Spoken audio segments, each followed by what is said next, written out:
അരൂർ ദുരന്തത്തിൽ വിജയുടെ പ്രതികരണം തത്സമയം. போலீஸ் டிபார்ட்மெண்ட்டில் அதை ரிக்வெஸ்ட் பண்ணி கேட்போம். ஆனால் நடக்கக்கூடாதது நடந்துருச்சு. நானும் மனுஷன் தானே. அந்த நேரத்தில் அத்தனை பேர் பாதிக்கப்பட்டு இருக்கும்போது எப்படி அந்த ஊரை விட்டுட்டு என்னால் கிளம்பி வர முடியும்? நான் திரும்ப அங்கே போகணும்னு இருந்துச்சுன்னா அது ஒரு காரணம் காட்டி அங்கே வேறு சில பதட்டமான சுச்சுவேஷன்ஸ், வேறு சில அசம்பாவிதங்கள் அந்த மாதிரி எதுவும் நடந்துடக்கூடாதுன்றதுக்காக தான் நான் அவாய்ட் பண்ணேன். இந்த நேரத்தில் சொந்தங்களை இழந்து தவிக்கிற இத்தனை குடும்பங்களுக்கும் என்னுடைய ஆழ்ந்த இரங்கலை தெரிவிச்சுக்கிறேன். எனக்கு தெரியும் என்ன சொன்னாலும் இது ஈடையாகாதுன்னு எனக்கு தெரியும். ஹாஸ்பிட்டலில் ட்ரீட் பண்ணிகிட்ருக்கிற எல்லாருமே சீக்கிரமாக க்யூர் ஆகி வரணுன்றதை இந்த நேரத்தில் நான் வேண்டிக்கிறேன். கூடிய சீக்கிரமே உங்கள் எல்லாரையும் நான் சந்திக்கிறேன். இந்த நேரத்தில் எங்களுடைய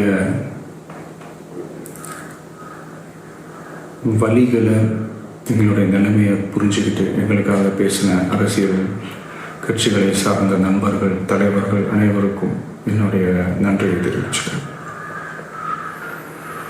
கிட்டத்தட்ட ஒரு 5 மாவட்டத்துக்கு பிரச்சாரத்துக்கு போனோம்.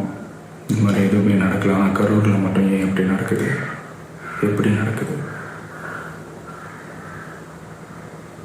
மக்களுக்கு எல்லா உண்மையும் தெரியும். மக்கள் எல்லாத்தையும் பார்த்துக்கிட்டு இருக்கிறாங்க. கரூரை சேர்ந்த அந்த மக்கள் அந்த உண்மையெல்லாம் வெளியில் சொல்லும்போது எனக்கு கடவுளே நேரில் வந்து இறங்கி அந்த உண்மைகள்லாம் சொல்கிற மாதிரி எனக்கு தோணுச்சு. சீக்கிரமே எல்லா உண்மைகளும் வெளியில் வரும்.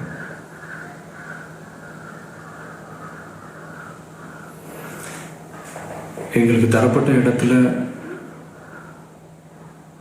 நாங்கள் போய் அந்த ஸ்பாட்டில் நின்று நாங்கள் பேசிட்டு வந்தோம். அதை தாண்டி எந்த தவறும் எங்கள் சைடில் நாங்கள் எதுவும் செய்யலை. பட் இருந்தாலும் எங்கள் கட்சியை சேர்ந்த நிர்வாகிகள், தோழர்கள் மேலே எஃப்ஐஆர், அது மட்டும் இல்லை சோஷியல் மீடியாவை சேர்ந்த நண்பர்கள், தோழர்கள் அவங்க மேலே எஃப்ஐஆர்லாம் போட்டு பிடிச்சிட்டு இருக்கிறாங்க.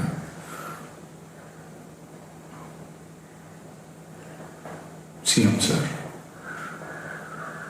உங்களுக்கு ஏதாவது இந்த பழி வாங்கணும் அப்படின்ற எண்ணம் ஏதாவது இருந்துச்சுன்னா என்ன வேணாலும் பண்ணுங்க. அவங்க மேலே கை வைக்காதீங்க. நான் ஒன்று வீட்டில் இருப்பேன், இல்லை நான் ஆஃபீஸில் இருப்பேன். என்ன வேணாலும் செய்யுங்க. நண்பர்களே, தோழர்களே, நம்மளோட அரசியல் பயணம் இன்னும் ஸ்ட்ராங்காக, இன்னும் தைரியத்தோட கண்டினியூ ஆகும்.